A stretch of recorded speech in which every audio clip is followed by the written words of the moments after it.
Es una breve presentación sobre su visión acerca de los desafíos que tenemos en los próximos 10, 20 años, voy a decir cada uno, por favor, en el contexto de todo eso de los datos, del analytics, del data mining, data science. Entonces va a haber primero una presentación de cada uno y después preguntas donde ya hablamos con los panelistas sobre algunas líneas que nos interesan y lo que yo veo es, por un lado, la demanda, por decirlo de alguna forma, que tienen las empresas hacia las universidades. Entonces, a nosotros como universidad nos interesa entender mejor cómo podemos formar mejor gente en esa área, cuál es la investigación que hay que hacer. Entonces, una demanda que a nosotros nos gustaría entender mejor. Después, al revés, la demanda que tenemos nosotros como universidades hacia las empresas, organizaciones, tanto del sector privado como público. ¿Cómo podemos mejorar en esa dirección la cooperación? Y obviamente después también preguntas libres. Yo creo que va a empezar Claudio Muñoz, por favor, presidente de Telefónica Chile. Bueno, muchas gracias, Richard, y gracias por invitarnos a esta conferencia. Yo trabajo en una empresa de telecomunicaciones, una empresa que en lo fundamental provee conectividad, provee aplicaciones que usan tecnología. Y lo que estamos viendo es que estamos viviendo una revolución digital que no tiene precedentes, ¿no? Ahora, cuando uno mira cualquier etapa de la historia de la humanidad, no hemos encontrado algo que tenga el impacto que nosotros estamos viendo asociado a la tecnología, producto de, como digo, esta revolución digital. Creemos además que esta revolución está afectándolo todo, ¿no? Todo se está viendo impactado por este cambio tecnológico. Y creemos además que Chile está en una posición donde ha avanzado en esta línea. Creemos que perfectamente podemos seguir aprovechando el cambio tecnológico en beneficio de los ciudadanos, en beneficio de la sociedad en Chile. Y aquí me vinculo con lo que vemos de la temática de esta conferencia. Creemos que uno de los primeros impactos que tiene esta revolución tecnológica es la oportunidad que hay detrás del emprendimiento. Nosotros estamos viendo que personas que se motivan con usar este cambio tecnológico y transformarlo en buenas ideas y buenas ideas que tengan impacto, están teniendo una oportunidad, y Chile está teniendo una oportunidad. Creo que esta es la razón además de que las empresas que no vean lo que está pasando detrás de este cambio tecnológico van a desaparecer, no van a seguir existiendo. Vemos además que está existiendo un volumen que no deja de sorprender todos los días de datos.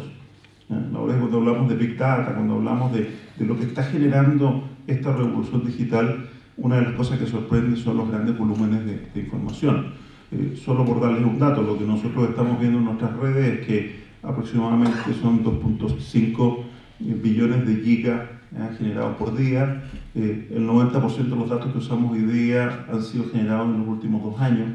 Y una cosa que sorprende mucho, gran parte de esa información la están generando los usuarios, no es el modelo tradicional de generación de información. Y aquí nos parece que está la oportunidad para el sector empresarial, y tomando la pregunta de Richard, yo creo que las empresas que no entiendan que dedicarse de verdad como core del negocio a transformar datos en conocimiento van a desaparecer. Creo que las empresas que no entiendan que el rol del científico de datos es un rol central en la estrategia de la empresa van a desaparecer. Creo que las empresas que no tengan un CDO, un Chief Data Officer, que esté realmente preocupado de canalizar estos esfuerzos, van a desaparecer. Y me parece que aquí es donde, si sumamos lo que nosotros vemos le está pasando al sector empresarial, si sumamos la oportunidad que se abre, creo que hay aspectos claramente de colaboración entre el mundo de la empresa y la academia. Yo creo que aquí tenemos que hacer más, creo que no tenemos hoy día instancias reales y concretas de colaboración. Yo creo que tenemos algunas experiencias que pueden ser exitosas, creo que hay que avanzar mucho más en eso. Creo que tenemos que en esto unirnos. La formación de talento también es parte de la responsabilidad que tiene la empresa y por lo tanto trabajar junto a la academia en desarrollar talento, en construir capital humano, creemos que es un desafío importante. Creemos además que Chile tiene que darle más prioridad a estos temas. Yo hablo con presidentes de compañía, con gerentes generales, todo el mundo me cuenta de que está viendo el cambio tecnológico. Ahora, cuando yo pregunto cuántos de ellos tienen una estrategia digital formal, con presupuestos asignados, con recursos, con objetivos claros, la verdad es que la respuesta no es la misma. Me parece que al final del día estamos en un mundo que está conectado, un mundo que es global, un mundo que tiene que transformarse. Y si queremos ganar esta carrera, claramente la tecnología es un buen aliado, pero tenemos que usarla bien, usarla con lo que comentábamos con Richard cuando me invitó a esta reunión. El petróleo del futuro son los datos. Y creo que si los usamos bien, los usamos transformándolos en conocimiento, tenemos una oportunidad de seguir aportando lo que las empresas queremos hacer, aportar servicios a la sociedad. Muchas gracias.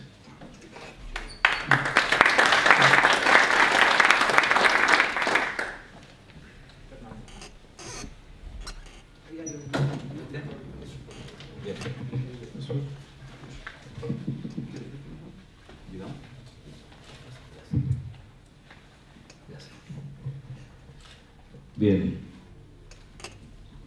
buenas tardes, gracias por la invitación, Richard. Como ustedes saben, yo dirijo el Servicio de Impuestos Internos. El Servicio de Impuestos Internos, obviamente, para desarrollar su labor, no podría hacerlo si no es con información. Por lo tanto, prácticamente en la esencia de su rol está el buen uso, y no solo el buen uso, sino que principalmente el tratamiento de información y además en grandes volúmenes. Por lo tanto, desde esa perspectiva, tanto la calidad, la completitud, la disponibilidad de información forma parte de los principales desafíos que tenemos como organización. La única forma que tienen las administraciones tributarias del mundo de poder hacer una buena gestión en lo que es la administración tributaria, la fiscalización de los impuestos, la recaudación de los tributos, es en base a una información de calidad, completa y oportuna. Respecto a eso, tal vez compartir con ustedes de qué estamos hablando cuando hablamos de volúmenes de información. Nosotros, si bien somos un país relativamente pequeño, a nuestra escala, nosotros manejamos la información prácticamente de todos los contribuyentes, tanto personas como empresas. Y es mucha información. Para que solo se den una idea, en lo que es, por ejemplo, facturas electrónicas. Si bien todavía no todos los contribuyentes están facturando electrónicamente en Chile, este año vamos a recibir en total más de 400 millones de documentos. En promedio, del orden de 35 millones de documentos al mes. O sea, si ustedes se fijan, más de 1 millón de documentos diarios. Y toda esa información que está fluyendo, y información de negocio, información operativa de las empresas. A eso también sumamos el que tenemos que procesar, recibir, tratar, administrar y obtener también patrones de comportamiento de las declaraciones de impuestos, que este año fueron más de 3 millones en lo que fue renta, y para este año se estiman 3,5 millones. Mes a mes se están recibiendo 1 millón de declaraciones de IVA.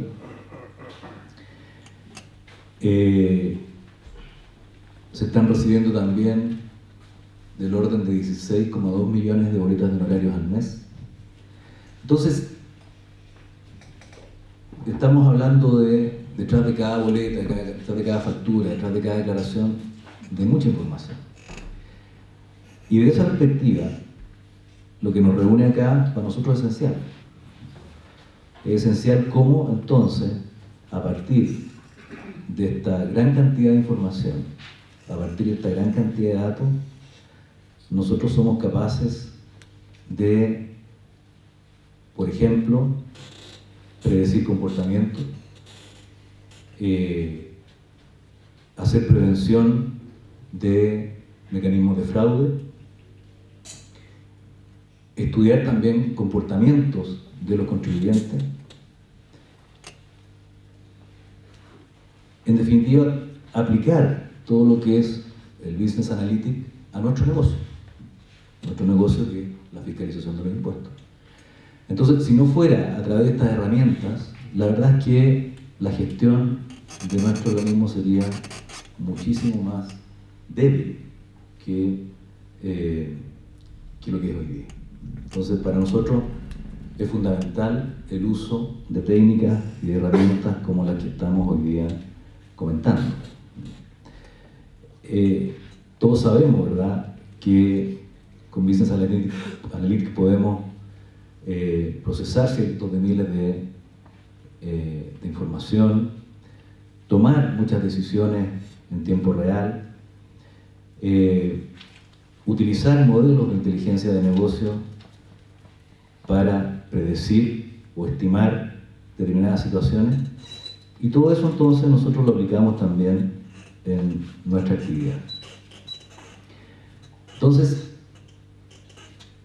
es relevante porque lo que decía Claudio recién es que lo único que está ocurriendo es que esto se está incrementando. Entonces, lo único que podemos asegurar es que año a año la cantidad de información que vamos a tener que procesar, la cantidad de información que vamos a tener que almacenar y sobre todo que tenemos que analizar, interpretar y poder utilizar adecuadamente va a ir creciendo. Entonces, de nuevo, el uso de técnicas como las que nos reúnen, el uso de métodos, el uso de modelos, es clave y es crucial también en nuestra actividad.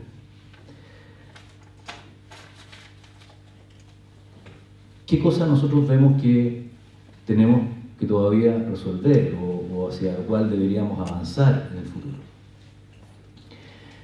A nosotros nos parece que, si bien nosotros como Administración Tributaria tenemos algunas obligaciones de reserva respecto a la información, y ahí entramos en todo el tema de la privacidad, etc., de lo cual entiendo que Ricardo algo va a hablar.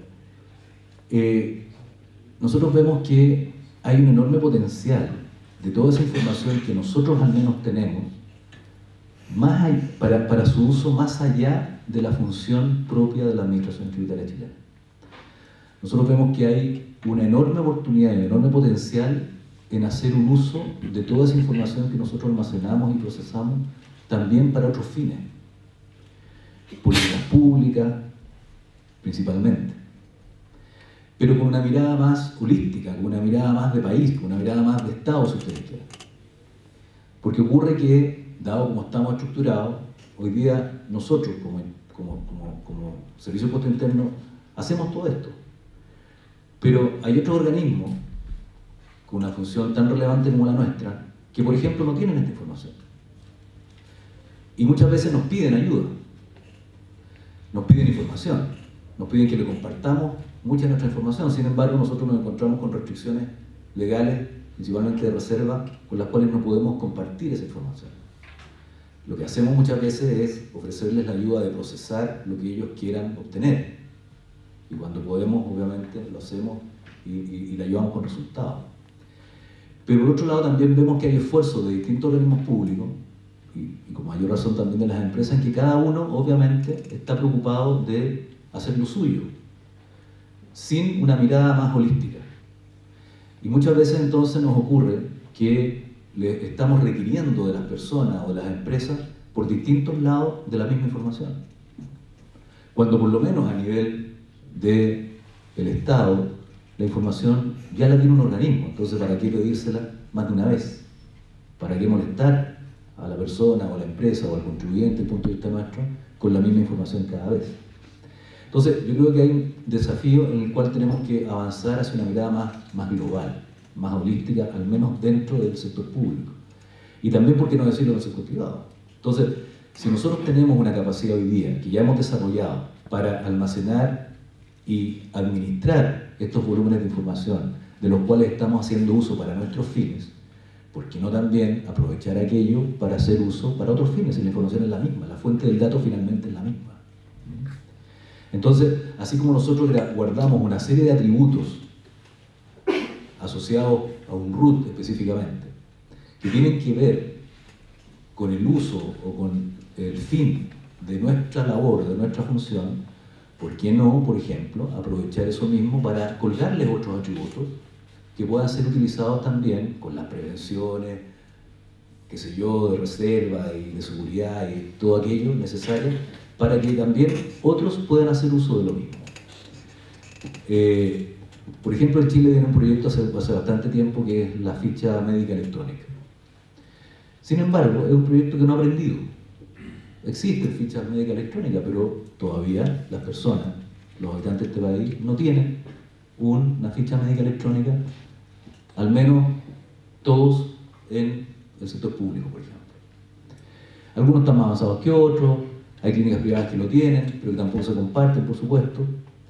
Entonces digo, así como nosotros le agregamos los atributos que son propios de nuestra función para efectos o para fines tributarios a la información de una persona, ¿por qué no aprovechar eso mismo para efectos de también colgarle los atributos que son propios, por ejemplo, para efectos del análisis de salud de las personas?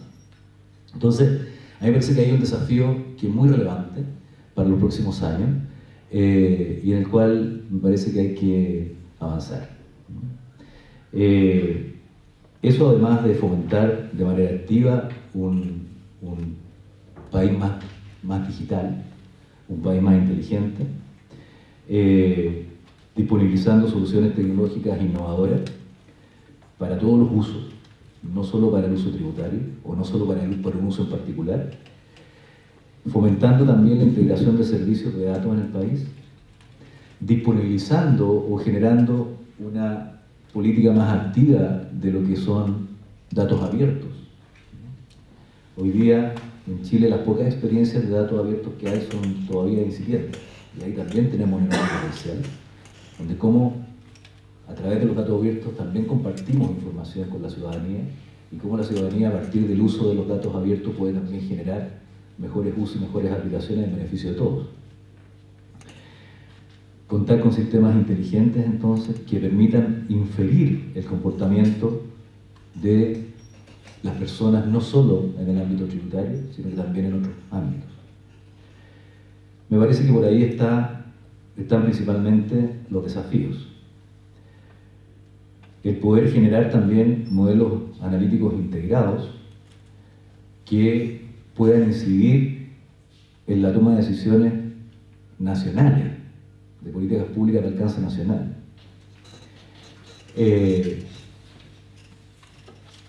Y en definitiva, poder potenciar el desarrollo que por el lado nuestro al menos nosotros tenemos. Yo creo que hacia allá hay que avanzar. Me parece que para dar esos pasos además nos falta tener una mirada más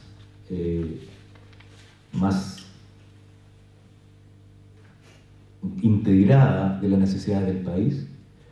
Hace pocos días se lanzó la agenda digital de este periodo, pero tampoco vamos a seguir lanzando agendas digitales cada cierto tiempo. Tenemos que tener, ¿verdad?, una mirada, una estrategia un poquito de mayor largo alcance. Bueno, respecto a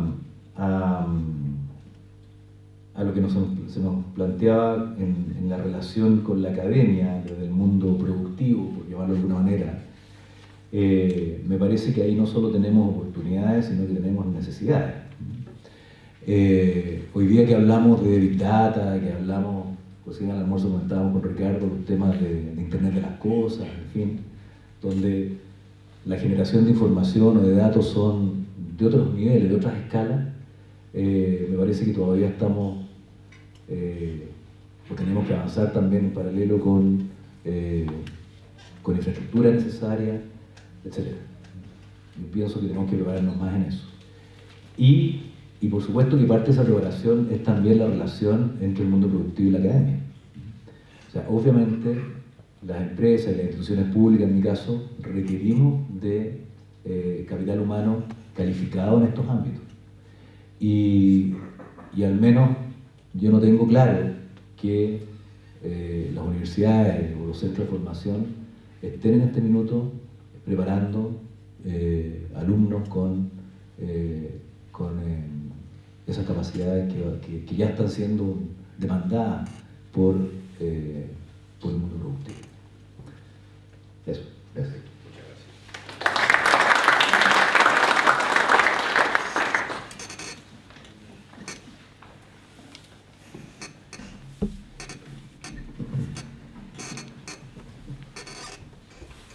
Muy buenas tardes.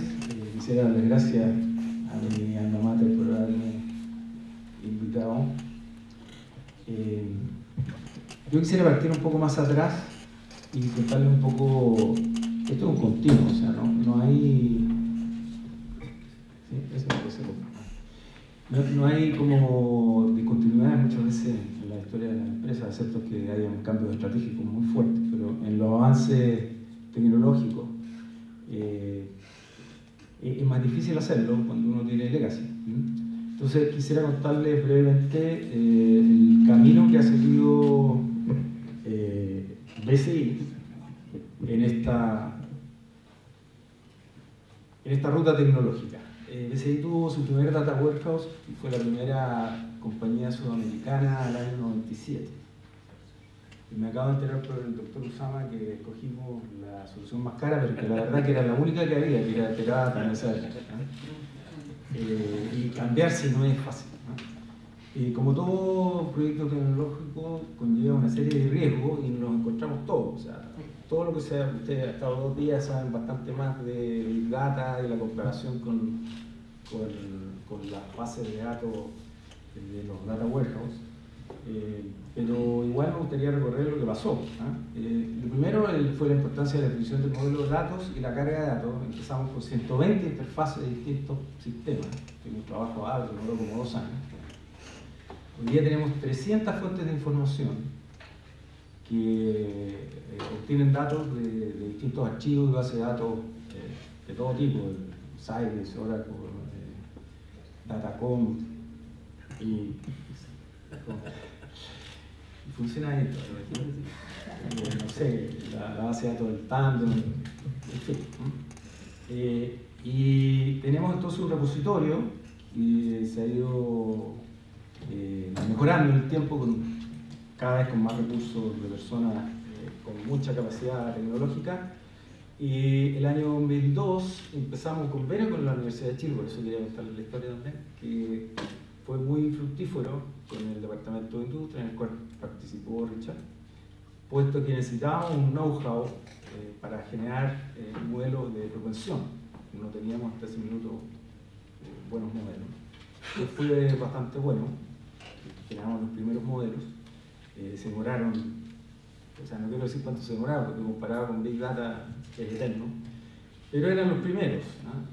Después del año 2004 compramos un modelo de información de Teradata NSR en ese momento, que se llama Financial System Logical Data Model, que lo que hicieron una serie de consultores fue construir ya las relaciones entre las distintas entidades de una base de datos relacional para todas las necesidades que podría tener una institución financiera.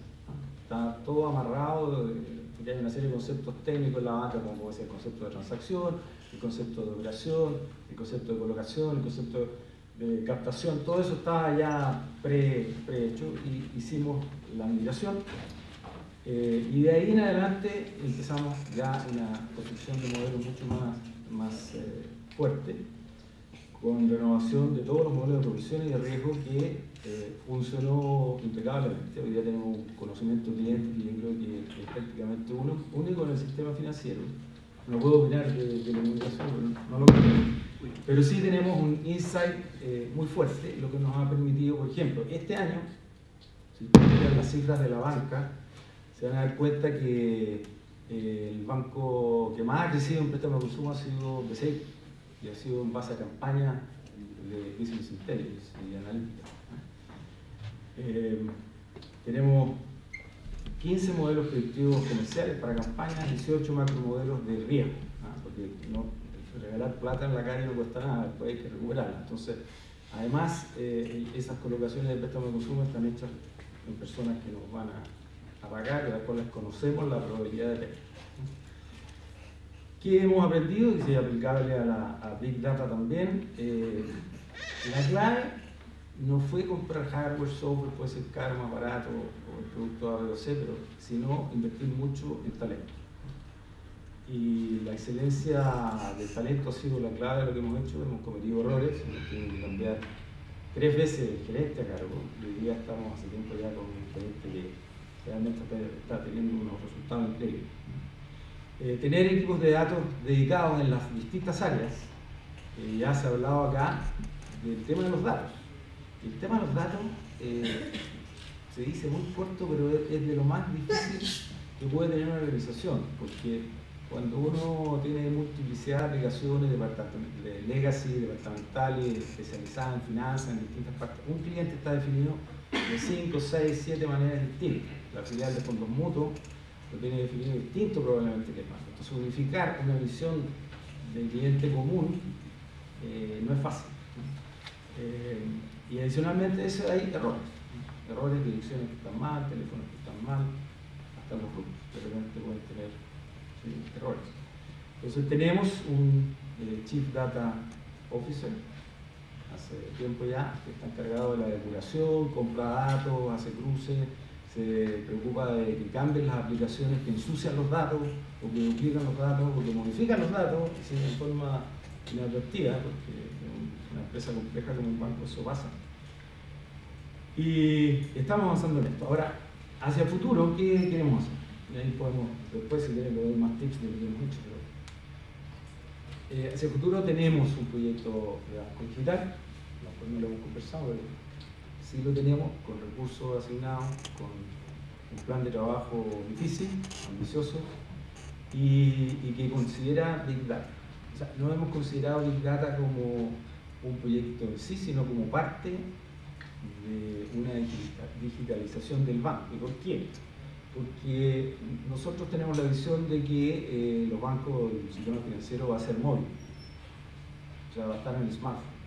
Si ustedes han visto los lanzamientos que ha hecho BCI, todo el mundo nos criticó porque lo hicimos segmentado, ¿no? Todos los bancos tienen una aplicación para pyme, para personas, para referenciarlos. Nosotros no. Estamos convencidos de que los segmentos, el hecho de la segmentación es tremendamente importante en una estrategia de mercado, y por eso hicimos apps distintos.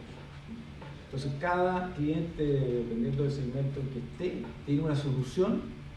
Bueno, atrás obviamente la capa y todo lo que viene para atrás, todos los servicios, digamos, son los mismos. Pero desde el punto de vista de las transacciones, las operaciones, lo que puede hacer y lo que le ofrece, la propuesta de valor que está en el smartphone es diferente.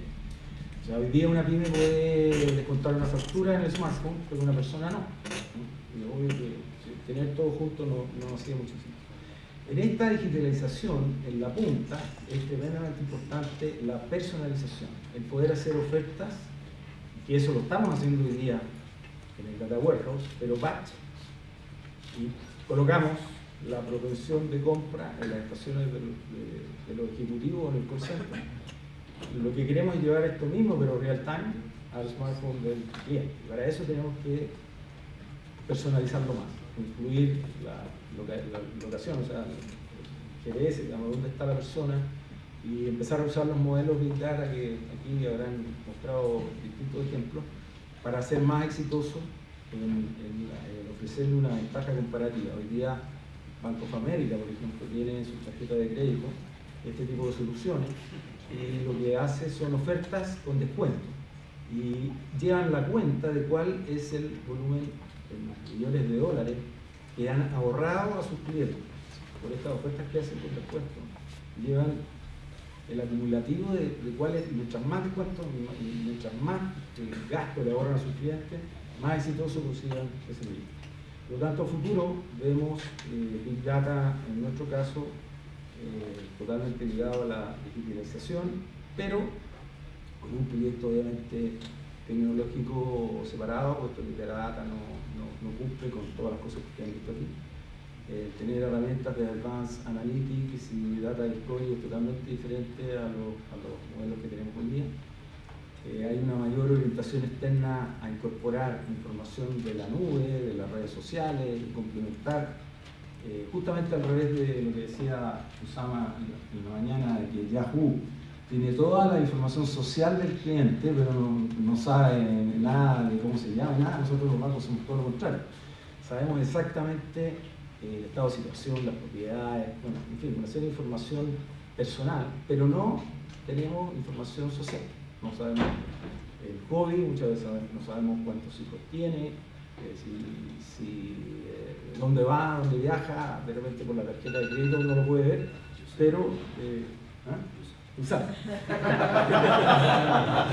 Hermano grande. Eso da un poco miedo. Bueno, eso es, y a futuro, como les digo, es tener un banco digital en que el cliente pueda operar su smartphone y nosotros tengamos reglas de negocio que en forma automática y en real time le puedan responder sin pasar por el decision support que supone un data warehouse, sino que sean online. Eso un poco se me acabó el tiempo que tengo aquí.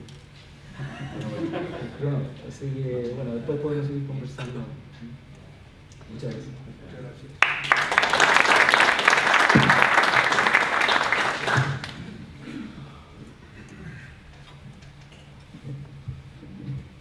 Bueno, buenas tardes. Yo en realidad vengo de un mundo distinto del business o del negocio. En realidad me gustaría primero decir que tengo 3 sombreros, ¿cierto? El primero es que soy profesor de la Universidad de Chile de Ingeniería Eléctrica. El segundo es que soy investigador del Instituto Milenio de Astrofísica, con astronomía. Y el tercero es que soy presidente de la Sociedad de Inteligencia Computacional del IEEE, del Instituto de Ingeniero Eléctrico y Electrónico. Y me gustaría un poco hablar de los 3 puntos de vista. Al final uno, cuando tiene varias cosas, es la misma persona en realidad, pero sí puede ver cosas distintas. Entonces, lo primero es lo que todos saben, que es que los datos, el volumen de datos está escalando de forma gigante. En el caso de Chile, en astronomía eso es muy obvio. Hay grandes instalaciones que se están construyendo ya, están las primeras piedras en el norte de Chile. En el caso nuestro en particular, yo tengo anotado acá que las observaciones que nosotros estamos haciendo, que en realidad es un proyecto chiquitito, es que tenemos 1 terabyte por noche de imágenes. Pero con el telescopio LSCT en los próximos años, tenemos que la cámara no solamente es de 3,2 gigapíxeles, tenemos que procesar 20 terabytes por hora. Entonces ya, esto es una idea nomás de que esto es caro, cosa que conocemos. Ahora, una ventaja de astronomía es que los datos son públicos en general, o se liberan al cabo de 6 meses, 1 año y se hacen públicos. Otra gran ventaja es que no hay asunto de privacidad, salvo que los marcianos o los aliens aleguen, no tenemos ese problema, que sí tienen acá nuestros colegas acá al lado. Y por lo tanto también significa que es una gran oportunidad para aprender. Uno puede poner estos datos en la web, puede usarlos en la universidad, etc. Eso es un punto. Luego, ¿cuáles son los problemas que yo veo? El primero es un problema de infraestructura, porque nuestra conectividad es más o menos no. Entonces, por ejemplo, en nuestro caso tenemos que sacar los datos del Tololo y los llevamos al Centro de Eventos Matemáticos. Está acá el director, al Laboratorio Nacional de Computación de Alto Rendimiento, pero el problema siempre se llama el de la última milla. El problema es que entre Tololo y La Serena la cosa va muy lenta. El resto, fantástico. Entonces, todo este tipo de problemas de conexión, podemos tener muy buenas redes, pero si la última milla no funciona bien, ese es el cuello de botella hoy día. Luego mencioné el NLHPC, que es el Laboratorio Nacional de Computación de Alto Rendimiento. Ahí me gustaría decirte que trabajamos con gente ahí del CMM, de Astroinformática, y que se necesita ingenieros de computación que sepan manejar estos computadores de alto rendimiento que sepan programar en Hadoop y Apache, que mencionó hoy día el profesor Usama. Y luego, desde mi punto de vista, que es más cercano a los algoritmos que usamos en general no escalan bien. Es decir, los algoritmos de Machine Learning o de inteligencia computacional, cuando los llevamos a miles de millones de datos, no van a poder hacerlo porque no están diseñados para eso, y eso es un gran desafío para nosotros. Ahora, en el EEE, todo esto de Big Data también es un big issue. Por ejemplo, se creó recientemente el Journal, el Transactional Big Data, conferencias todo el mundo anda preocupado del tema. Es algo para quedarse. Yo me he preocupado de conversar con mucha gente sobre este tema. En Estados Unidos en particular, hay varias universidades que crearon o están creando programas, bueno, muchos los llaman Data Science, este programa no se llama Big Data, en algunos casos sí, pero por ejemplo, y hay muchos de ellos que curiosamente, los casos más conocidos en Estados Unidos, vienen de la astronomía. Por ejemplo, el primero es la Universidad de Johns Hopkins, un astrónomo que es Alex Salai, que es muy famoso. Él hizo el primer proyecto grande de astronomía que ya terminó, y entonces empezó con esta idea de crear un instituto multidisciplinario que cubriera toda la Universidad de Johns Hopkins, y le costó como 10 años hacerlo, porque la gente no lo respaldaba. Y finalmente lo logró. Hoy día existe, no solamente ataca el problema de astronomía, sino que en biología, en medicina, en otros aspectos. Pero además tienen un programa de máster en este tópico. Y es interesante ver su punto de vista de que, y coincide con lo que dijo Usama, y yo estoy totalmente de acuerdo, que si uno, desde el punto de vista de la universidad, si uno quiere crear profesionales que tengan relación con esto, yo creo que serviría mucho que el enfoque del programa fuera muy pragmático. Eso, repitiendo un poco lo mismo que dijo Usama, significa que, por ejemplo, si tenemos un máster en Data Science o algo así, que los estudiantes tengan acceso a datos reales, a casos que importen, que no sea algo totalmente teórico en la pizarra, porque lo que hay que aprender acá, yo tengo anotado algunos aspectos, lo que el mundo echa de menos, y no existe hoy día una carrera que haga esto, es que hay gente que maneje muy bien la parte de bases de datos, de software, de computación de alto desempeño, procesamiento en GPUs, toda la parte más cercana a computación, y hay gente que tiene ese know-how, pero difícilmente tiene la otra parte que se necesita, que es manejo de estadística, de machine learning, de optimización. Y a eso le agregaría yo negocios. Al final tiene que saber algo de negocios, no puede ser que no sepa nada de negocios. Entonces, no existe ese profesional que haga todas esas cosas. Y yo creo que acá tenemos una oportunidad, para terminar mi presentación, tenemos una oportunidad en Chile de ser uno de los primeros en Latinoamérica de hacer algo así. Incluso podemos atraer a mucha gente de toda Latinoamérica. Y si lo podemos hacer con uno de los panelistas que están acá, yo creo que sería una tremenda oportunidad. Eso es lo que quería decir.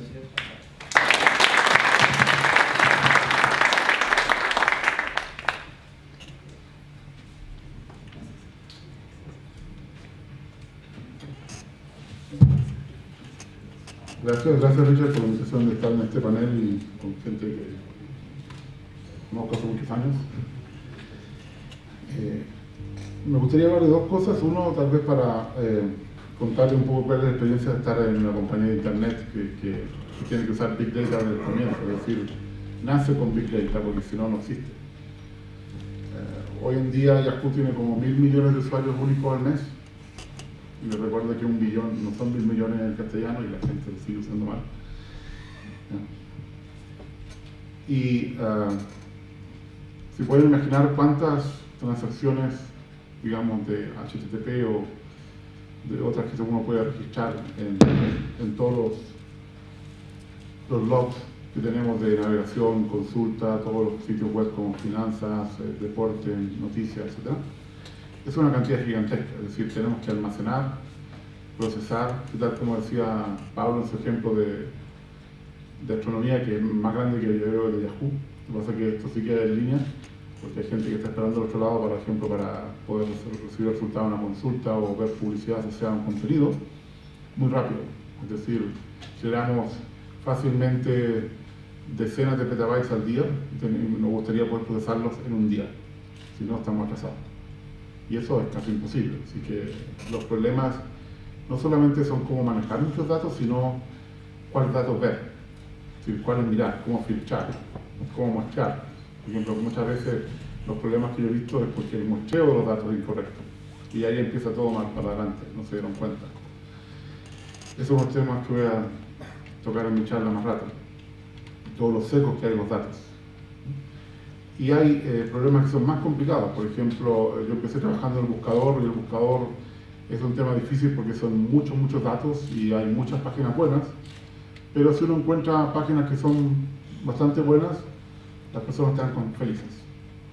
En el caso de la publicidad es un poco más complicado porque no solamente hay que mostrar publicidad relevante, sino también tiene que ser publicidad que genere dinero a los que están pagando por esa publicidad y al que está publicando esa publicidad, que es Yahoo.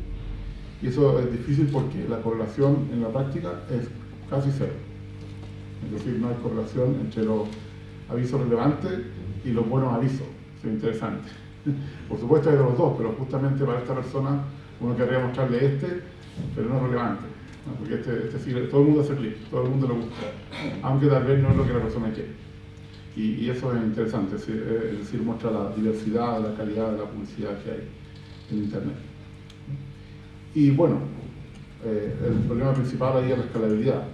Podemos tomar un día de los registros y alguien me dice, quiero más datos, toma una semana, se lo multiplica por 7.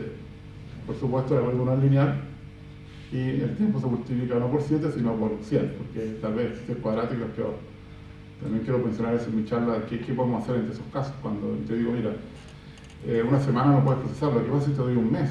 Tengo un mes, te puedo dar un año interesante para muchos fines como entender a las personas, lo que habrá del caso bancario. Y bueno, aquí para responder la pregunta de Richard sobre qué deberían saber estos estudiantes, eso es una cosa que sí sé muy bien qué deberían saber, porque estoy ahí trabajando con lo que se llama Data Scientist.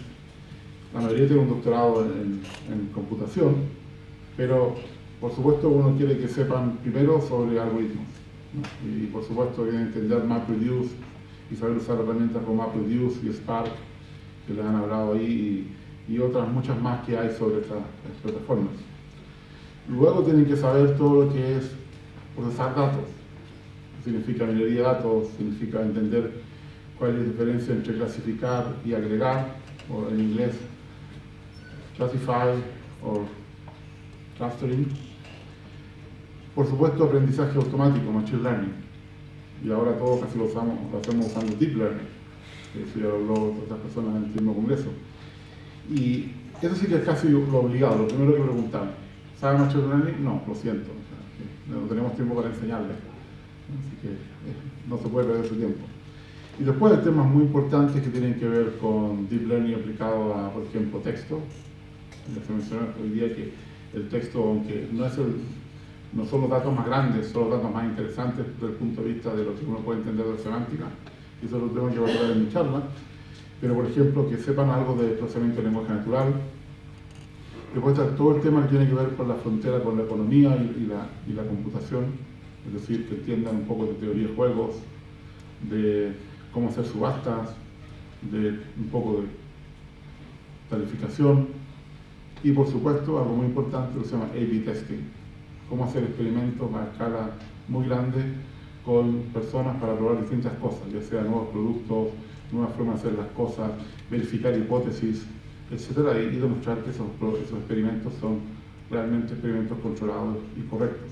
Muchas veces no son tan fáciles de generar grupos de control y grupos de experimentación que son comparables y que tienen que funcionar bien. Y también a veces hay que hacer simulación, por ejemplo, muchas cosas se prueban, que se llama offline, y para eso hay que simular lo mismo que uno tiene, lo mejor posible.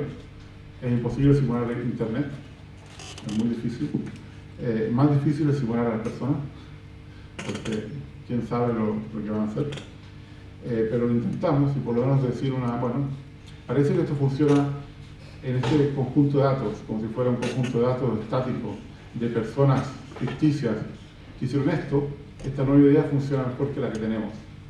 Y ese es un primer paso que hay que hacer para hacer un A/B testing.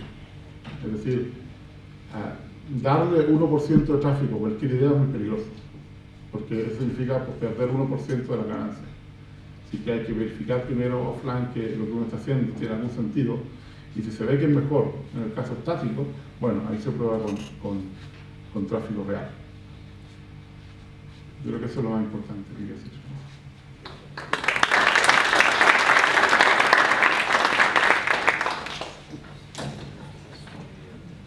Muchas gracias a todos. Antes de ir a la ronda de las preguntas, un aviso: lamentablemente Claudio Muñoz tiene que retirarse en algunos minutos más. Entonces le pido, si tiene una pregunta muy específica a Claudio, que lo hagan ahora. Todavía no tengo claro si la pregunta se la hacemos mejor con o sin micrófono. ¿Qué opinan? O con o sin Claudio, porque tal vez. Bien, por favor. Hola. Uno de los desafíos que yo personalmente he encontrado... Antonio, ¿sí se presenta? Mi nombre es Antonio Díaz. Me dedico hace varios años ya a software relacionado con Big Data, antes de que se llamara Big Data. Pero uno de los desafíos que yo he visto más complejos en Chile para crear un ecosistema que incluya problemas de Big Data y efectivamente capital humano capaz de resolverlo.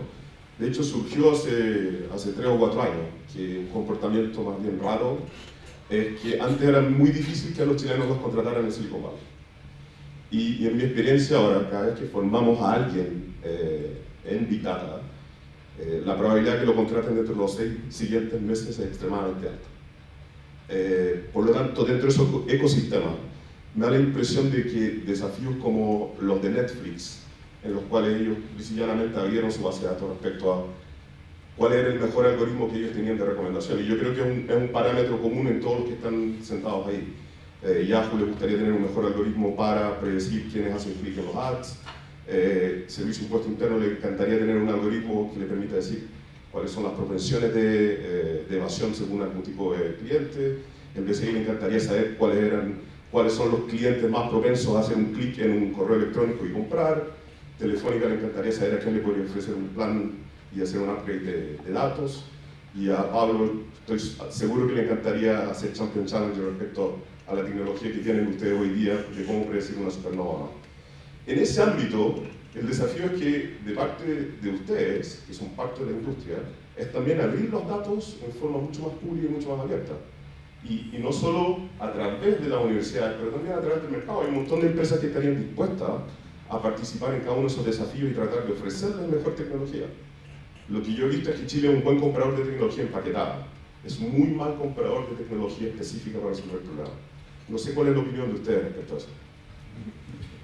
Bueno, Antonio, yo creo que tú tocas un punto que es clave, en mi juicio, para el desarrollo de todo esto, ¿no? Porque la verdad es que el Big Data está hace un tiempo, los volúmenes de información siguen aumentando, pero obviamente el valor no está en los datos, ¿no? El valor está en el conocimiento que es detrás de los datos, ¿no? Y ahí está, a nuestro juicio, el concepto de inteligencia, el concepto de desarrollo. Mira, nuestra filosofía en esto es que, primero, los datos no son nuestros. Es decir, yo no puedo abrir algo que no es mío. De hecho, nuestra visión es que los datos son de las personas.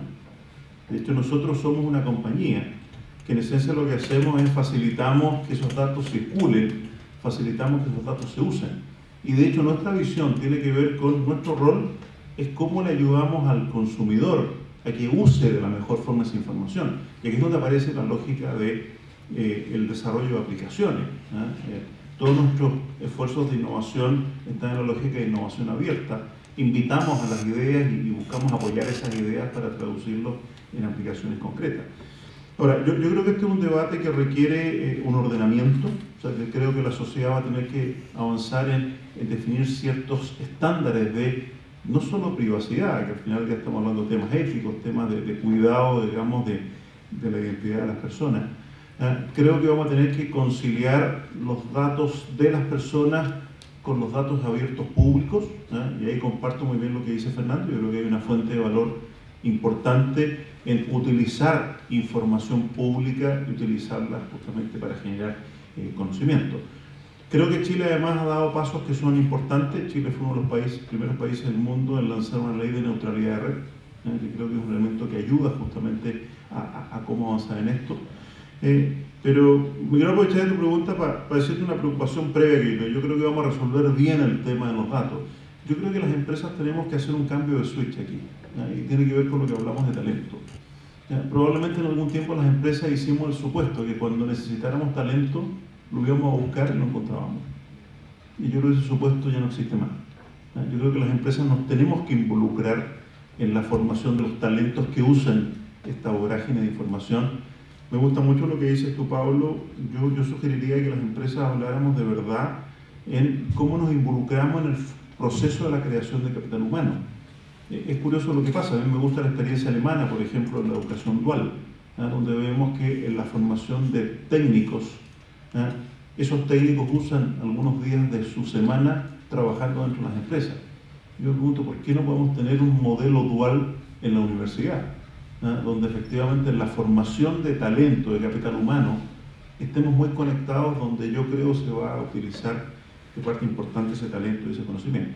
Entonces, resumo lo que preguntas. Yo creo que hay una oportunidad. Yo creo que vamos a regular bien como sociedad la privacidad, el uso de la información, y creo que el foco tiene que ser en creemos las capacidades y las competencias para sacar el máximo provecho de esta revolución digital.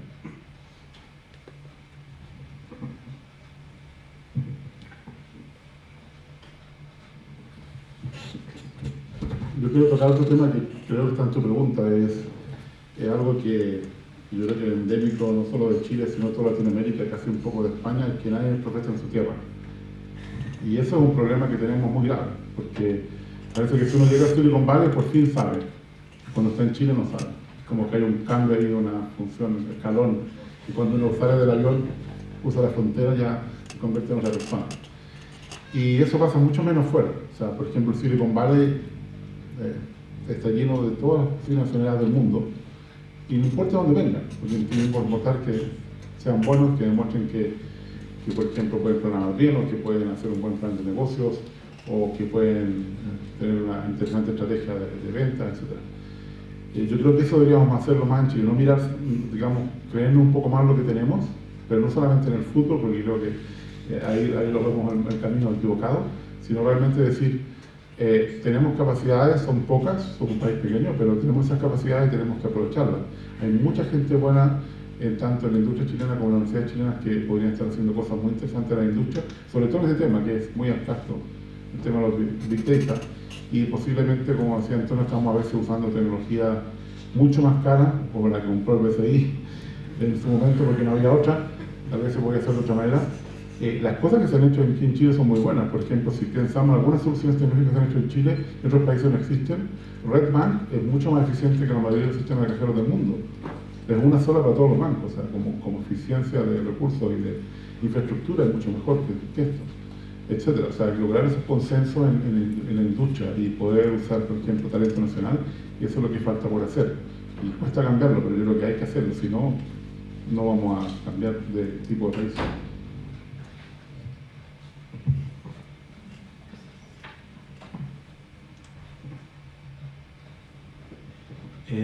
No, te encuentro toda la razón. Yo creo que tiene que haber una colaboración mayor en campos como este entre las empresas y las universidades, y también algunos startups que empiezan a aparecer, gente que conoce el tema.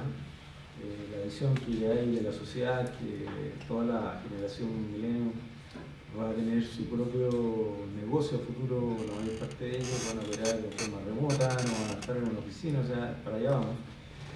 Lo que ocurre es que para el caso de un banco, la reserva de la confidencialidad es importante. Nosotros cuando hicimos el convenio con la Universidad de Chile le pasamos una base de datos desdenominada, o sea, los roots, afortunadamente nuestros sistemas, además del root, tienen un código de cliente identificador, entonces le pasamos la base de datos con el código identificador, primero los roots, y los nombres nada, o sea, solamente los datos que eran necesarios para todos los análisis que se hicieron. Y yo creo que eso se puede seguir haciendo. Ahora, tiene un costo poder hacerlo. Tengo entendido que el Servicio Pesquero lo hizo con Benavente, ¿no? Que tiene un estudio buenísimo a nivel mundial. Lo único que hay parece sobre las pymes. Tiene un costo hacerlo. Entonces uno tiene que estar más o menos seguro de que esta alianza o este servicio que va a recibir tiene un resultado, porque si no, solo gasto no funciona. Por otra parte, yo apoyo lo que se decía acá respecto a los profesionales chilenos, de que donde vayan están bien posicionados. Me tocó en mi carrera profesional vivir casi 10 años afuera y trabajar con ingenieros franceses y españoles, y le digo que todos ustedes están, que sí, incluso creo que ha mejorado mucho la facultad desde el punto de vista de las publicaciones, de la docencia y todo lo que se ha hecho en los últimos años. Así que tengan la confianza de que no es para que se vayan todos al Silicon Valley, pero que después vivan donde vayan, ¿no? Yo quería complementar con dos aspectos. Uno, tal vez nos falta más conversación, porque a nosotros nos pasa que nosotros estamos absolutamente disponibles para compartir datos que puedan ser utilizados para distintos ámbitos. Y claro, usamos en aquellos datos que son más sensibles, por supuesto que usamos también los datos de manera innominada, para efectos de que en fin, no se identifique al contribuyente en particular. Pero incluso tenemos una práctica donde en aquellos casos donde la información ya definitivamente es reservada, damos la posibilidad de que los investigadores vengan a nuestras instalaciones y se instalen en lo que nosotros denominamos computadores islas, que son computadores más que islas aislados, ¿no? Y donde por esa vía recordamos que la información no salga.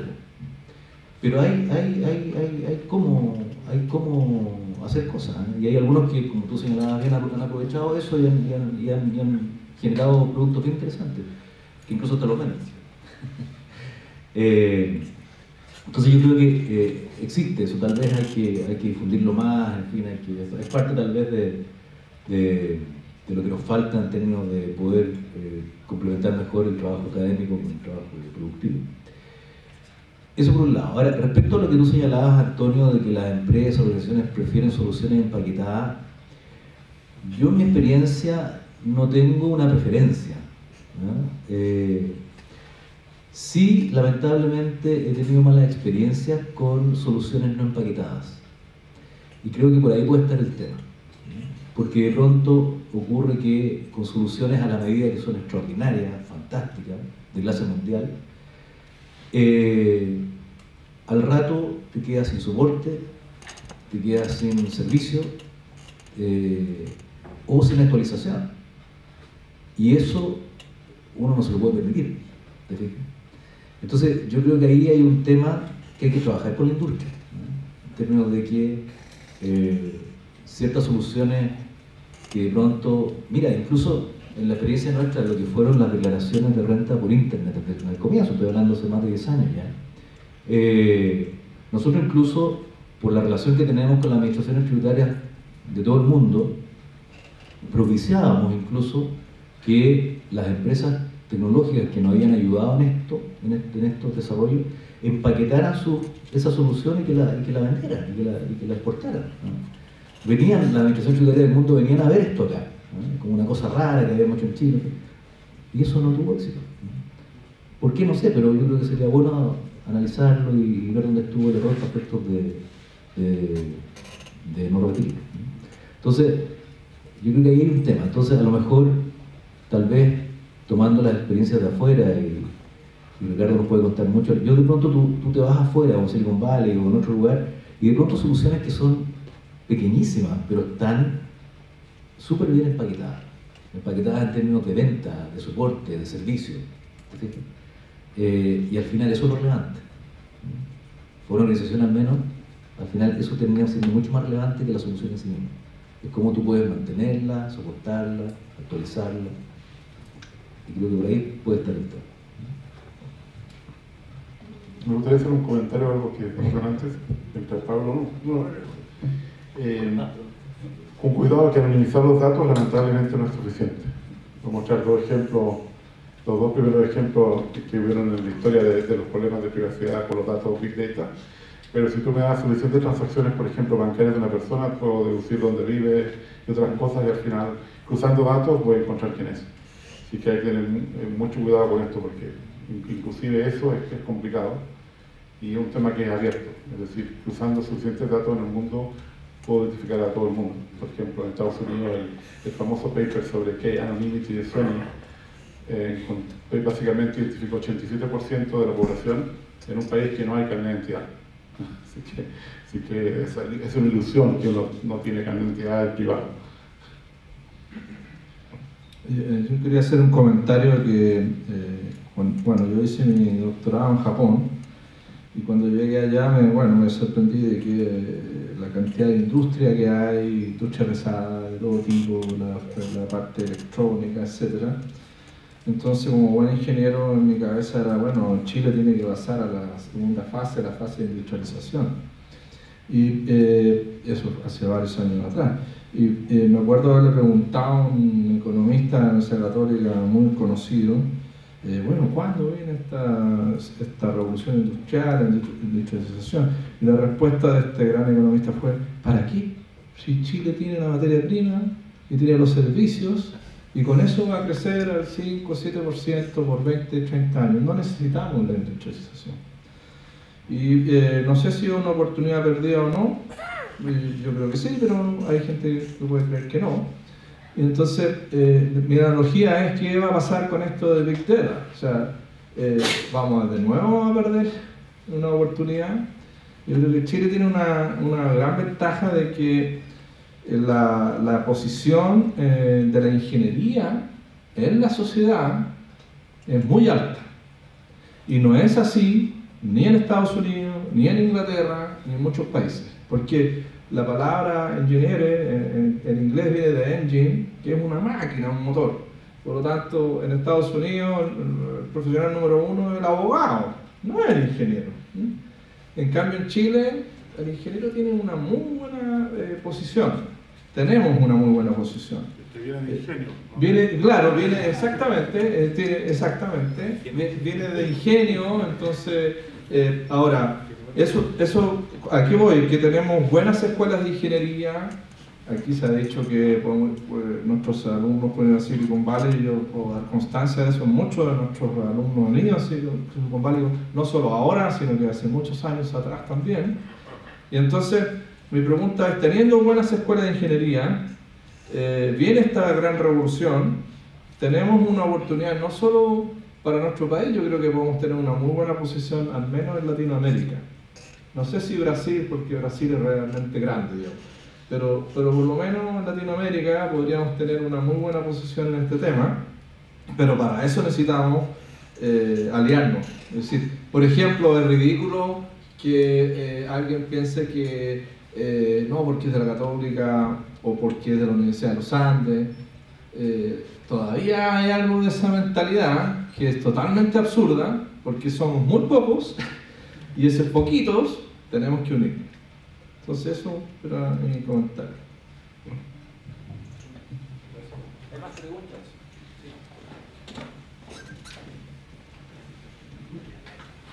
Hola, soy Mireia Ortega. Mi pregunta, primero, siempre cuesta instalar cambios dentro de las empresas y de los servicios públicos. ¿Cómo incorporan estos temas sin que la gente se sienta como amenazada? Y otra pregunta, sobre el rol de las mujeres en la tecnología, porque en ingeniería ya hay como un sesgo, muy pocas mujeres estudian ingeniería y ahora hay pocas asistentes, pocas expositoras.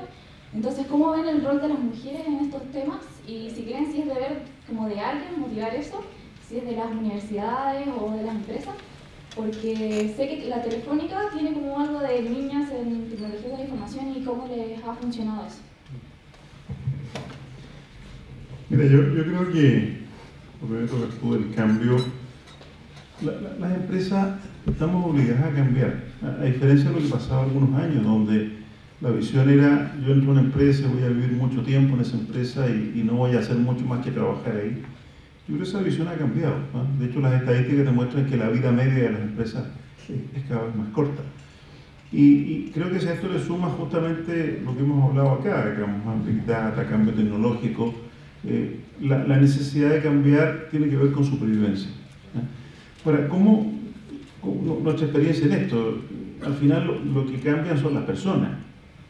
Y lo que uno tiene que buscar es que las personas tengan el entusiasmo de transformarse.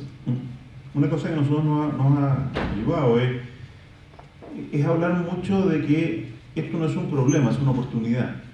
El cambio no es una amenaza, es una oportunidad de desarrollo, de formación, de crecimiento. Creo que aquí, cuando tenemos organizaciones mucho más planas, organizaciones que son menos jerárquicas, donde puedes tener mucho más diálogo al interior de las compañías, donde puedes efectivamente hablar estos temas de manera bastante más transversal. Nuestra experiencia es que esto se ve simplificado. Cuando las organizaciones tienden a ser muy jerárquicas, ya hay ciertos temas tabú, temas que no se hablan o peor, que se hablan en los pasillos y no se hablan de manera más explícita. Nuestra visión es que ahí se ve mucho más frenada la transformación. Una cosa que ha ayudado también en nuestra experiencia es trabajar mucho los temas de conciliación trabajo y familia. Claramente la vida no es solo el trabajo, hay actividad más allá del trabajo. Nosotros decimos en Telefónica que hay vida más allá de Telefónica. Por lo tanto, es nuestro rol ayudar a que nuestros empleados se desarrollen de manera más integral. Cuando tú logras esos ambientes de trabajo, personas más completas, si quieres tú, en nuestro aprendizaje es que se favorecen las transformaciones. Ahora, tú tocas un tema donde yo creo que como país estamos al debe y tenemos que avanzar. Hoy día en nuestra dotación el 34% son mujeres, y si ves a nivel directivo es 22%. Es decir, nos falta avanzar en más mujeres en posiciones directivas.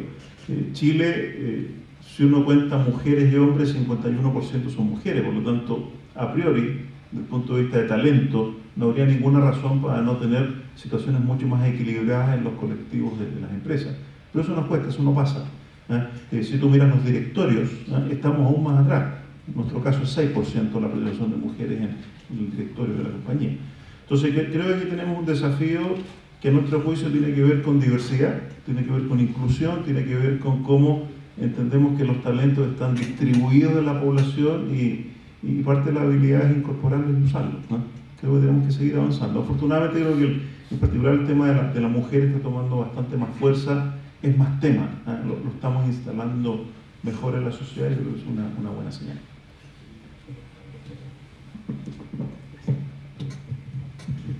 Bueno, tomando lo que dice Claudio, PCI el 54% son mujeres. Obviamente en niveles gerenciales eso empieza a estrecharse más, 36%. No tenemos mujeres en el directorio, vamos por si tener alguna. Lo que ha ocurrido es que múltiples, yo fui 21 años gerente general del PCI, antes de este cargo que tengo ahora, y múltiples oportunidades con gerentas, conversando sobre su carrera, y ellas me decían, no, en este momento no, porque mis niños están en tal etapa, o estoy haciendo un posgrado, o me explico. Entonces, la forma de tomar las decisiones de carrera de las mujeres es distinta a la de los hombres, ¿no? Y eso hace que muchas veces, bueno, las oportunidades están y después pueden no estar, ¿no? Entonces, bueno, y yo lo respeto mucho porque hay un rol muy importante en la familia de cada uno de nosotros que es de mamá, ¿no? Entonces, es lo que se ha producido, pero hemos avanzado. O sea, hace 10 años, no sé, pues mujeres eran 40%, hoy día son 54%. Incluso a nivel de profesionales son el 60%, 70% de los que entran, más mujeres que hombres. La pregunta que me interesa mucho, y me encuentro muy buena pregunta, es el tema del cambio. Porque a cualquier gerente lo que le cuesta hacer es introducir nuevas prácticas, hacer transformaciones, introducir una nueva herramienta. Y, como decía Claudio, las empresas deben estar cambiando permanentemente para poder ser sustentables. Entonces, ¿cómo se gestiona el cambio? Y en el caso nuestro, la respuesta ha sido gestionar la cultura, que es mucho más que el cambio, porque la cultura abarca a todo el personal, el cambio normalmente abarca algunas áreas. Y lo que hemos hecho es generar una cultura de innovación. Entonces, los temas culturales facilitan el cambio dependiendo del tipo de discurso, de comunicación y de señales fuertes que tú ves. Adicionalmente, en la parte de gestión de personas hay una unidad especial de gestión del cambio, porque todo cambio tiene reacción adversa, todo, aunque sean hasta de repente hasta los beneficios, hay gente que sospecha y los ve mal. Entonces hay que comunicar, aclarar las dudas, dar la información, entrar bien, porque a veces hay cosas que son reales, que son barreras reales que hay que mejorar, o sea, hay un problema real que hay que solucionar. Entonces uno tiene que estar tremendamente informado de qué está pasando en el momento de implantar algo para poder hacer un cambio exitoso.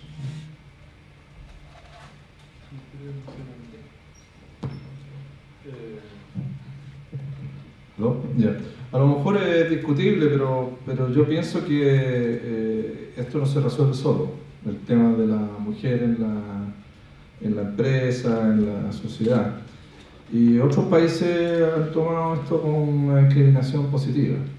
Y de hecho, lo que quería contar, que en el ejemplo de la Escuela de Ingeniería de la Universidad de Chile, es que ya hace 2 o 3 años se creó un sobrecupo, digamos, de la entrada, solo para mujeres. Entonces, digamos que son 500 personas que entran, no, creo que un número más grande hoy día, pero da lo mismo, y que después de esos 500 solo entran mujeres, 50 más o algo así. Y alguien podría discutir, esto está bien, está mal, y siempre la gente discute. Pero el resultado es que de, no sé, 17% de mujeres pasamos a 25%. Y eso tiene un impacto a la larga. Del mismo modo, en la Escuela de Ingeniería también es una empresa, porque contrata a profesores, contrata a personas. Hace 10 años, el número de profesoras de ingeniería eléctrica, que en particular tienen mucho menos mujeres que otras carreras, el número de profesoras era 0. Y hoy día hay 3. O sea, es un crecimiento infinito. Y tenemos que seguir en esa dirección. Incluso ahora hay un programa en la Escuela de Ingeniería que se llama PEGA. Y ese programa es para contratar nuevas profesoras, que son las mejores alumnas, mujeres, solo para mujeres. Se las manda al extranjero a hacer su doctorado y cuando vuelvan ya tienen su puesto asegurado. En ingeniería eléctrica, en el caso que yo conozco, acaba de haber un concurso y se contrataron a 2 alumnas. Entonces, es un tipo de discriminación positiva porque lamentablemente la sociedad no se mueve, no se va a mover solo en esa dirección. Es una sociedad muy machista y cuando digo esto, toda la sociedad, hombres y mujeres, somos machistas. Eso es lo que yo creo, por lo menos, es discutible, pero no me estoy metiendo en camisa de once. Me gustaría acotar solamente lo que dijo Pablo, un ejemplo. En Irán, la mayoría de los estudiantes que actualmente están en ingeniería son mujeres. Y podríamos decir que tal vez en cierto sentido Irán es mucho más machista que Chile. Así que se puede hacer hasta sin discriminación positiva. No sé cuáles son los motivos sociológicos que eso ocurre, pero es un ejemplo muy interesante. Yo quería complementar que respecto a las mujeres en la ingeniería, por lo menos mi experiencia al revés. En el servicio de impuesto interno el 54% de la votación son mujeres y al menos en la solución informática, en tecnología en particularmente, el 52% son mujeres. Pero yo creo que el tema no pasa por tanto si son mujeres o son hombres los que trabajan en este ámbito. Yo creo que tenemos un problema hoy día de quienes estudian ingeniería. Hay estudios que son dramáticos, que dicen que con la actual cantidad de estudiantes de ingeniería, da lo mismo si son hombres o mujeres, a lo que requiere el país en los próximos años es insuficiente. Entonces yo creo que también tenemos que encantar desde antes a los alumnos, incluso en la básica de pronto, para efectos de que quieran estudiar ingeniería. Y a veces nos ocurre que en las formaciones incluso primarias, en la enseñanza básica, muchas veces traumamos a los alumnos, por ejemplo, con las matemáticas. Inmediatamente ahí generamos alguna aversión. Entonces creo que es un tema que es interesante de abordar independiente del género. Yo creo que si nosotros encantáramos a los jóvenes por estudiar ingeniería daría lo mismo si fueran mujeres o hombres, creo, ¿no? Y campo hay abiertamente, tanto para hombres como para mujeres, no hay problema de oferta. Eso respecto a tu pregunta, Mireia. A la segunda pregunta. Respecto a la primera, el tema del cambio, yo tengo la impresión de que cuando hay proyectos que buscan un resultado innovador, yo creo que, no digo que no exista, pero yo creo que la aversión por el cambio disminuye. Yo creo que, por ejemplo, el BCI claramente ha logrado posicionarse, ¿verdad? Cuando dice somos diferentes, en fin, yo creo que, claro, ¿verdad? Han logrado posicionarse así con una mirada innovadora, y en ese sentido me parece que yo supondría que los empleados del BCI se sienten orgullosos de eso. Entonces, lejos de resistirse al cambio, lo ven permanentemente, tú decías, trabajamos la cultura, lo ven como algo que es parte de la cultura. Y creo que eso es lo que hay que hacer. Ahora, si uno intenta hacer cambios drástico o disruptivo en lugares donde no está la cultura, obviamente va a haber que trabajar. Entonces, tal vez lo que hay que hacer es un poco lo que está haciendo el BCI, ¿no? Trabajar la cultura. Pero creo que cuando lo que se busca son resultados innovadores, la gente está mucho más dispuesta.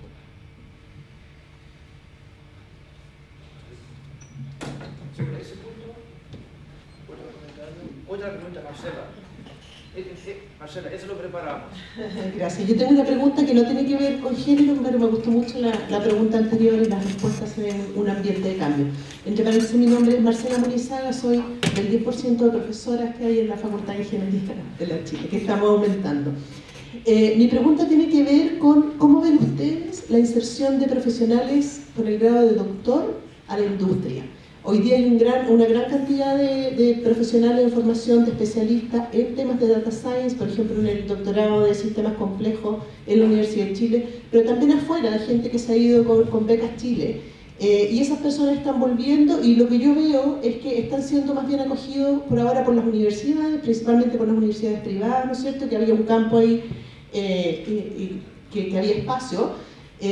Pero no veo una incorporación masiva a la industria, que es lo que yo creo que se necesita para que se produzca este cambio que dice Pablo.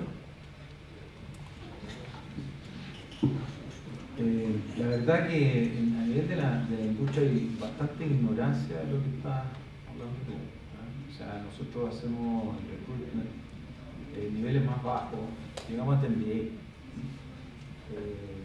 Y obviamente las vacantes de MBA compiten con la gente propia que mandamos a hacer MBA, ya sea de Chile, o la que pueden escoger. Por lo tanto, han ido disminuyendo. Anteriormente venían muchos de fuera, teníamos un par de escuelas en las cuales nosotros hacíamos en el extranjero este tipo de fundamentos, después empezamos a tener MBA nacionales y disminuyeron un poco los extranjeros, pero nunca hemos llegado a nivel de doctorado, excepto cuando uno habla, no sé, de un asesor económico, una cosa así. Una pregunta, ¿qué nivel tiene tu chief data officer? Yo creo que él tiene un magíster de computación. Yo no sé, porque de la época de los magísteres. Hay una posibilidad para mejorar. Sí, por supuesto. Entonces, no quiero quitar el trabajo a nadie. No, es que yo creo que, como decía, de quién es la responsabilidad que exista este desconocimiento, ¿no? Obviamente mi gerente de persona tiene que informarse mejor, pero la universidad tiene un rol de decir, nosotros tenemos estos doctores, o hay gente que se está preparando en esto afuera, y muchas veces basta con una comunicación, una carta a la gerencia personal o al estudiante general. Yo veo que hemos desarrollado nosotros en forma, diría, bien dura, bien difícil, todos estos modelos que he hablado, y muchos de ellos son supervisados. O sea, la Superintendencia de Banco también ha hecho una labor de formación de su gente, de contratación de gente, Porque si nosotros tenemos modelos estadísticos, su función es ver si esos modelos a ellos les satisfacen. Entonces, hay todo un tema acá, el día de mañana, si nosotros usamos Big Data para tomar alguna decisión de riesgo de crédito, la superintendencia nos va a ir a revisar esos modelos. Y tenemos que andar todos juntos, ¿no?, en esa dirección. Yo creo que es tremendamente importante contar con esa información, con ese conocimiento de cuáles son las posibilidades de nuestra pasión. Aunque yo pienso que Big Data quizás es un poco distinto al inicio, si existe la confianza, que es difícil ganársela a veces, en las personas o en las instituciones o en las empresas que se dediquen en el ecosistema a dar estos servicios. Porque hoy día, yo recién, tuve un tiempo en Twitter, me salí porque encontré que era un poco nefasto, pero me llegaban muchas ofertas de startups que prometían analizar el Big Data, ¿no?, de las redes sociales, de los informes.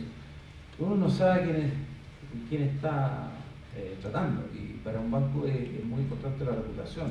Nosotros lo que hacemos entonces es hacer concursos anuales de Open Innovation, digamos 4 si no me equivoco, que planteamos problemas y hacemos un llamado a la comunidad de startups de que nos presenten soluciones y asignamos recursos como premios para que nos desarrollen esos temas.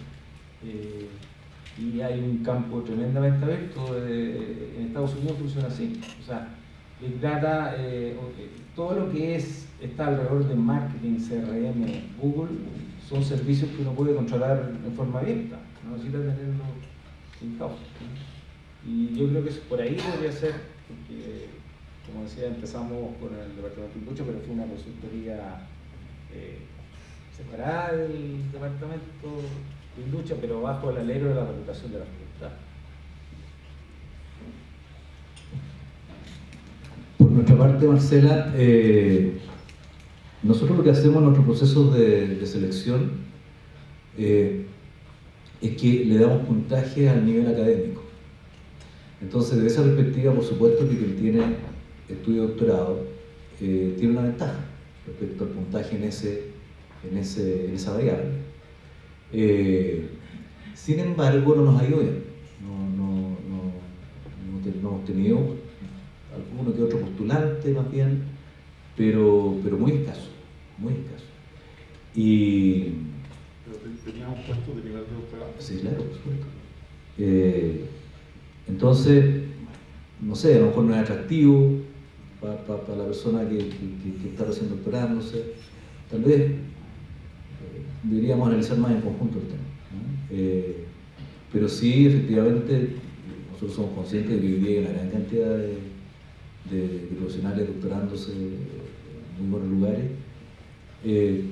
Pero yo, por lo menos relatando la experiencia de un caso de una persona que conozco, yo comentaba con él y después de su doctorado, y lo que menos quiere esa persona hacer el doctorado es emplearse. Viene con otros intereses. Viene un interés académico y principalmente claro, la media académica de investigación, pero también de emprendimiento. ¿Sí? Entonces, a lo mejor puede ser que por ahí exista alguna diferencia. Yo, y pensando en esto y pensando en lo anterior, yo creo que nos falta también desarrollar mejor el capital social aquí en nuestro país, ¿no? Como que no hemos dado harto al desarrollo del capital humano, pero nos falta tal vez desarrollar más capital social, y eso hace que, o permitiría que de pronto no existan estas asimetrías, donde en este tipo de paneles de pronto nos sorprendemos con la información que el mundo académico tiene, pero que el mundo productivo no tiene, o al revés. Eso.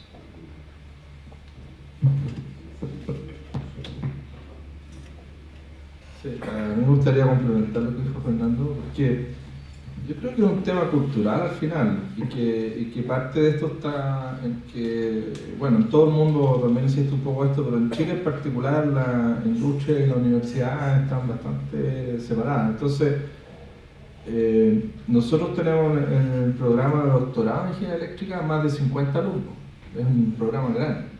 Y lo que quería contar es que cuando vinieron la acreditación, le preguntaron a estos alumnos cómo se veían ellos, dónde iban a trabajar, y el 99,9% dijo en la universidad. Y la comisión estaba completamente sorprendida de que nadie tenía interés en ir al mundo privado o a la industria. Y yo creo que hay desconocimiento, por supuesto, de nuestros alumnos. Nosotros mismos los formamos para ser investigadores, así como para trabajar en la universidad. No hay un esfuerzo en conjunto con la industria en este sentido. Parte de lo que hablábamos antes del pragmatismo, aunque yo sé que si alguien es doctor, en el fondo un especialista en una cosa así de fina, ¿no?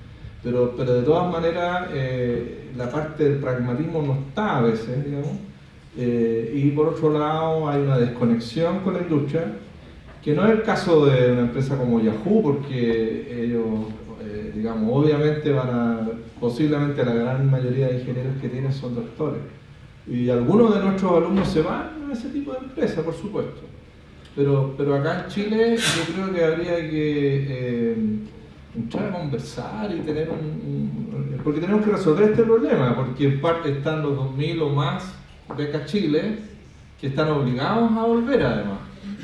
Entonces, ¿qué van a hacer ellos? Pero yo creo que hay un sesgo en la pregunta. Eso es algo muy importante cuando uno pregunta, porque si a mí me hubieran preguntado en Chile dónde quieres trabajar, y yo sé que es muy difícil trabajar en industria siendo doctor, voy a decir en la universidad. Sí. Ahora, si te hubieran preguntado si existiera el trabajo doctoral en industria, ¿dónde preferirías ir?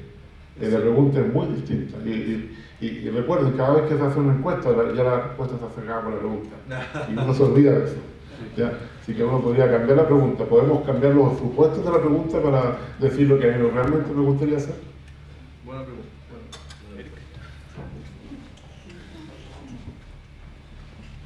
Hola, primero muchas gracias, estaba muy interesante el panel. Soy David Díaz, soy profesor de la Escuela de Economía y Negocios de la Universidad de Chile. La buena noticia, la aprovecho de contar, es que nosotros, por lo menos hace ya más o menos 3 años, tenemos como un ramo obligatorio de la malla de los ingenieros comerciales Business Intelligence, así que ahora todos los comerciales van a tener que pasar por ahí, ¿ya? Y aprovecho de contarles justamente una especie de anécdota A/B testing que yo hago en mis clases.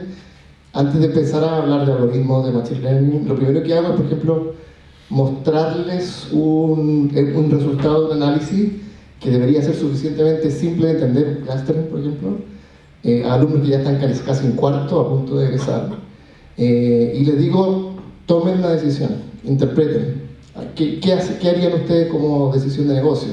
Sin antes de explicarle en el fondo toda la parte más técnica del Business Intelligence. Y muchos quedan en blanco, o sea, la gran mayoría, lo que estoy tratando de explicar es que no tenemos habilidades para tomar decisiones muy desarrolladas. Y yo creo que, o sea, sacando toda la complejidad de lo que cuesta enseñarle a una persona, una vez que ya está listo el análisis, quedan mucho así como los conejos cuando les colocan un faro, ¿ya? Siendo personas muy inteligentes, que están en la Universidad de Chile, etcétera, etcétera, ¿ya? Entonces la pregunta, comentario, no sé cómo hacerlo, ¿cómo creen ustedes? Yo creo que esto es un problema fundamental que va antes en la formación, en la educación, incluso antes de llegar a la universidad, ¿ya? Son personas que yo, si les paso una ecuación, probablemente la van a solucionar perfecto, pero no van a poder tomar una decisión de negocio con la misma facilidad, con la misma... Y yo creo que eso va más atrás. Entonces, ¿qué podríamos hacer como sociedad un poco para mejorar eso? Esa es la pregunta, comentario. Bueno, estamos en una universidad que tengo entendido que en su posgrado usa estas técnicas para eso, el método del caso. Entonces, yo creo que lo que adolecen las carreras en general, excepto los médicos que ven casos todos los días, es eso, o sea, el poder enfrentarse a problemas de decisión, partiendo por definir bien el problema, en la observación que sea hace un minuto, en el sentido que la pregunta te sesga un poco la información. Y definir bien el problema, después, bueno, ¿qué criterios aplica para tomar una decisión? Y eso es totalmente entrenable, enseñable, y contratar servicios en vez de hacerlo nosotros, porque si no contratas a una persona y después le dices, mira, este departamento se terminó, no tiene mucho sentido. Yo creo que hay un campo muy grande en todo lo que viene de Big Data para gente con conocimiento, como decía Usama, ¿no? Y es la evolución natural de lo que las empresas que ya han avanzado por el camino de los sistemas operacionales de datos, de data warehouse, el camino natural, el seguir avanzando, es contratar a estos profesionales de Data Science, ¿no? La pregunta que me hacían del Chief Data Officer, nosotros tenemos separado, o sea, la persona, el gerente que lleva todo lo que es inteligencia de negocios, analytics y business discovery, es una mujer. Es una gerente mujer que estudió ingeniería, tiene estudios en Italia, etc. La persona que está en tecnología y que está encargada de los datos en sí, de donde nacen los datos, ¿no? La calidad, la generación, la disponibilidad, los estándares, etc. ¿no? Porque un dato de repente, bueno, ustedes saben más, mucha gente piensa que dice lo mismo, pero son datos diferentes, ¿no? Entonces, está en otro lado, ¿no? Y esa es una persona que yo creo que tiene un magíster de computación. Entonces, hay campo, yo creo que el tema de la información y el poder decir cuál es el tipo de trabajo que ustedes pueden realizar es tremendamente importante porque acorta estos ciclos de implantación de las nuevas tecnologías. Y yo creo que todas las empresas se van a apuntar a eso.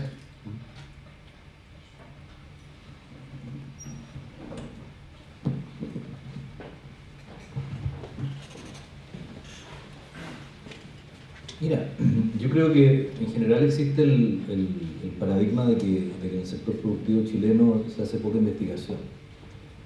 Y hay cifras que avalan eso, por lo tanto algo de eso existe, es así. Pero si hay un ámbito o hay un campo donde efectivamente las empresas, sobre todo algunas empresas, particularmente aquellas que dependemos mucho de la información, si hay un ámbito en el cual nosotros hacemos investigación y estamos disponibles a hacer mucho más investigación en este ámbito. Porque este es el negocio, ¿no? O sea, en impuesto interno al menos estamos todos los días investigando cómo optimizar modelos predictivos, por ejemplo, de comportamiento, de fraude, etcétera, etcétera. Porque además se van sofisticando, todos sabemos, ¿verdad? Se van sofisticando los comportamientos. Entonces, yo creo que en este ámbito coincido con que hay mucho espacio, y nosotros al menos estamos más que disponibles para trabajarlo en impuesto interno o con la academia de manera colaborativa. Yo creo que da lo mismo la forma como lo hagamos, lo importante es que lo hagamos.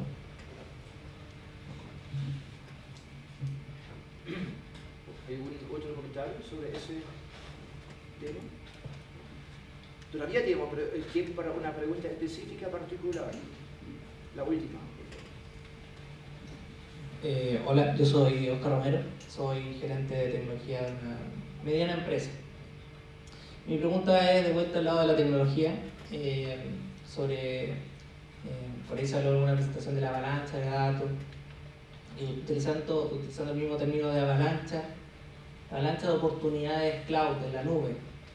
Por ejemplo, hoy día uno es capaz de, exagerando un poco, quizás ridiculizando, pero uno es capaz en Amazon de hacer una oferta y tener una supercomputadora por $1 por hora a cierta hora del día, ¿ya? Y eso al área de investigación, yo creo, y de innovación, de prueba de concepto, le da enormes oportunidades para probar, para acceder a una tecnología que antes era, no sé, supercomputadoras, in-memory, computación en paralelo, o sea, tecnología muy cara, a precios costo efectivo pero irrisorios.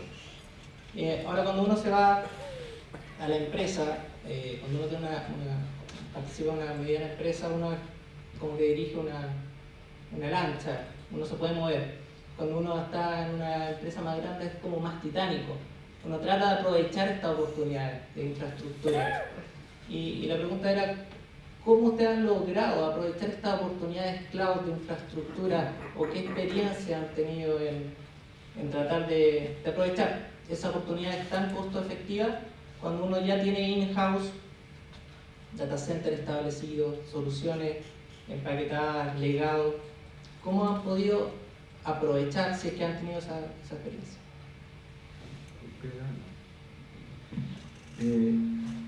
En el banco hay un tema que no es nuevo, pero que se ha agudizado mucho, que es el tema de la seguridad. Entonces, hoy día tú vas a una charla en Estados Unidos y no te hablan ya de cyber security, te hablan de cyber war. Así lo miran, y aplican todo un esquema diferente de solamente mirar el perímetro de tu instalación. Y ahí nosotros hemos encontrado, como era un problema nuevo, el cual no teníamos una solución, inmediatamente nos hemos ido a soluciones externas que utilizan la nube.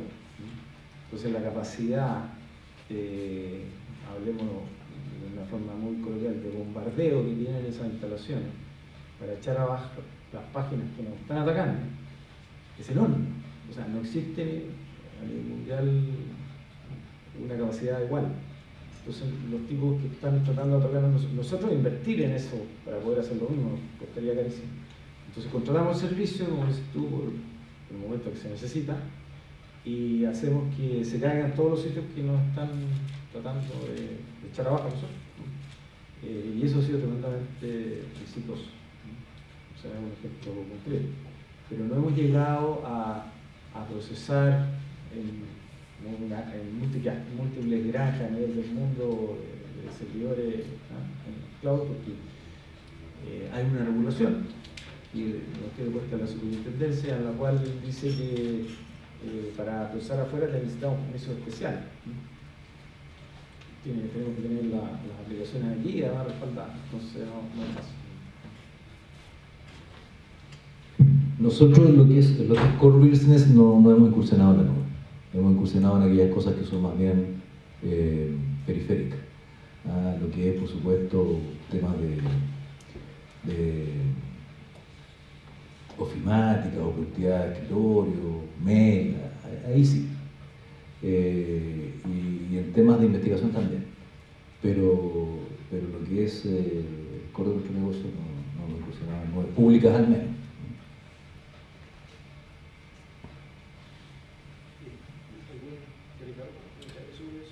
Nosotros tenemos clusters tan grandes que no estamos a Amazon. Pero lo que pasa es que tal vez podríamos hacer lo mismo a Amazon, o sea, tener con toda la capacidad no usada, venderlo como servicio, pero nos tratamos de focalizar solamente en publicidad. No, lo que me quería decir tal vez es que aunque el tema parece sencillo, así como que tú vas a tener los datos en el cloud, hay todo un tema legal que Leonel acotó que es importante. Por ejemplo, nosotros tenemos que tener data centers en Europa porque los datos de personas de Europa tienen que estar en Europa, por ejemplo. O sea, por temas de privacidad, no se pueden sacar de la región, etc. Entonces mucha gente usa el cloud sin preocuparse de esas cosas, hasta con temas ni siquiera de privacidad. No sé, por ejemplo, si el gobierno de Chile tiene alguna línea donde dice los root de todos los chilenos pueden estar en cualquier computadora en Estados Unidos. A mí eso no me gustaría. Es como pasa algo, ahí está toda la información nuestra. No sé qué hace la NSA con eso. Así que hay temas que también son éticos que hay que tomar en cuenta. Pero para las startups yo creo que eso es lo que hay que hacer. Y no solamente cosas como cloud computing, sino todo lo que es cloud sourcing. Por ejemplo, lo que si nosotros usamos mucho de Amazon Turk. Tiene un montón de gente que está dispuesta a hacer pequeños trabajos por poco dinero, bueno, hay que aprovecharlo. Y ahí puedes hacer cosas que antes costaban 100 veces más y más rápido. Así que hay que aprovechar todo lo que se llama hoy en día human computing, que también es interesante. Bien, perfecto. Vamos cerrando este panel, pero antes de darle las gracias a los panelistas, algunos avisos.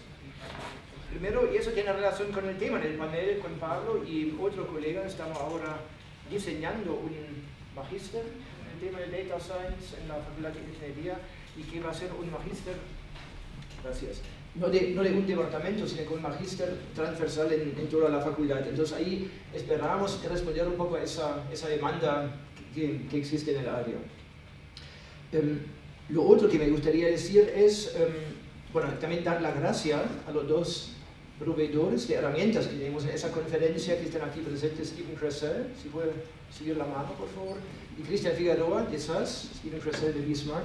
Tiene aquí el puesto afuera y tenemos un poco más tiempo que la otra sección, así que le invito a visitar el stand, a hablar con los dos proveedores. Yo creo que son igual los dos. La calidad de la herramienta es igual. Yo creo que no hay mucha diferencia. Así que hablen con los dos.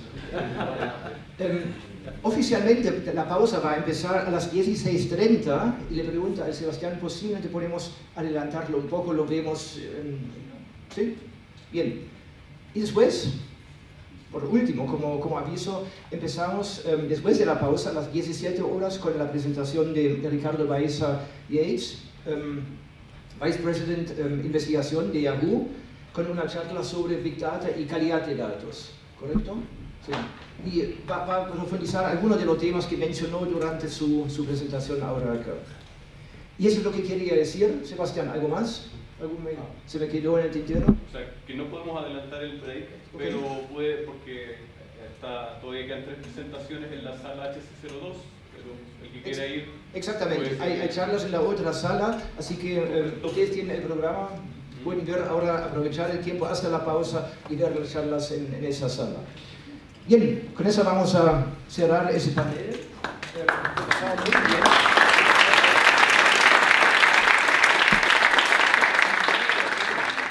bien.